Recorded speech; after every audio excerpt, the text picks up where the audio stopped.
சாமி பிறந்தவதம் எப்படி இருக்குது என்றால் அங்கே கண்டார்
ஒரு புதையல் கெடுத்தால் போல சாமி பிறந்தது அழகுல அப்படி சிறந்த அழகா இருந்தது.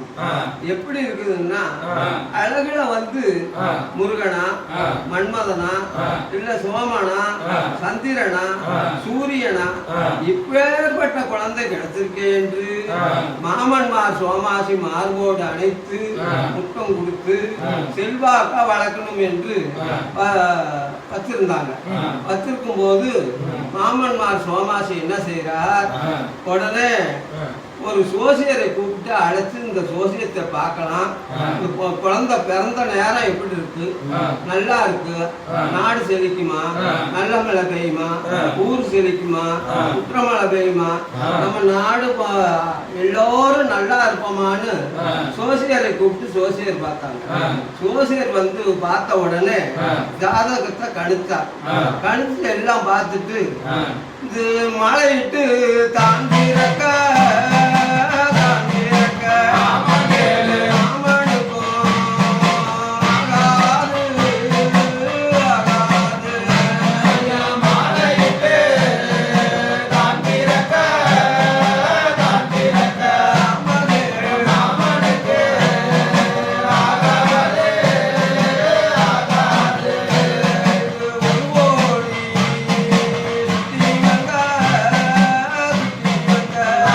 Yeah.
அப்பேற்பட்ட அழகு பிறந்தது. அப்ப நல்ல செல்வாக்கான இடம். இப்படி இருக்கும்போது இது மாலையிட்டு பிறந்திருக்கு, மாமனுக்காக அது கொடி சுத்தி பிறந்திருக்கு, கோத்திரத்துக்காகாது, பூமி பார்த்து பிறந்திருக்கு, பூலோகமே தாங்காது. இந்த 1 கோடி சுத்தி வந்தா உலகத்துக்கு ஆகாது. 7 கோடி சுத்தி வந்திருக்கு. இந்த இளைஞனை நம்ம வழக்கம் நியாயம் கிடையாது. கொண்டு போய் மாவடி மங்கலம் காட்டுல வச்சுட்டு வாங்கன்னு சொல்லிட்டார் ஜோசியர். சொன்ன உடனே மாமன்மார் என்ன செய்யறார், அங்க அழுது புலியல்லோ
சாமிக்கு எல்லா சரணாபிஷேகமும் எடுத்து வச்சு மாவடி மங்கலம் காட்டுல கொண்டு போய் வெள்ளருக்கும் செடியில கீழே வச்சுட்டு, திருசட ஈஸ்வரா இந்த பிள்ளைய நீங்க தான் காப்பாற்றணும் அப்படின்னு சொல்லிட்டு மாமன்மார் சோமாசி வீடு திரும்பினார். அவங்க என்ன செய்யறா, சாமி ஒரு 10 நிமிஷம் பசி தாங்கினார். பசி தாங்கின உடனே பசி வந்துருச்சு. எப்படி அழுகிறார் என்றா, இங்க குவா குவா என்று மல்லோ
கட்டளைப்படி ஈஸ்வரி பார்த்தாங்க. அங்க இருந்த காட்டுல வாழும் மிருகங்களை எல்லாம் அழைத்து இந்த பிள்ளைக்கு எந்த ஒரு இடையூறு வராமல் காப்பாற்ற வேண்டும் என்று சொன்ன உடனே ஈஸ்வரி விட்ட கட்டளைப்படி சேப்பிளையார் வீட்டுக்கு தினம் ஒரு கட்டு விறகு ஒரு கட்டு புல்லு சேப்பிளையார் வீட்டுக்கு அடைக்கணும் அடைக்காயி கொண்டு வைக்கிற வேலை அவங்க வந்து காட்டுக்குள்ள நுழைஞ்ச உடனே நீங்க மறைந்து போகணும் என்று ஈஸ்வரி கட்டளை இட்டுட்டு அவ மறந்து போனா அங்க என்ன நடக்குது என்றால் அங்கே நாகம் குடை பிடிக்க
என்ன பண்ணுதுங்கன்னா இந்த மிருகங்கள்லாம் வந்து சோளக்கிளிகள் எல்லாம் சுழண்டு இருந்து வீசுது, நாகம் குடைப்பிடிக்குது, நல்ல பாம்பு தாளாட்டுது, ஆறாம் பசுக்கள் எல்லாம் கதறி வந்து பால் கொடுக்குது, மீனாட்சி என்ற பசு முன்ன வந்து பால் கொடுக்குது.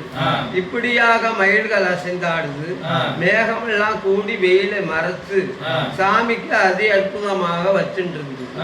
அப்போ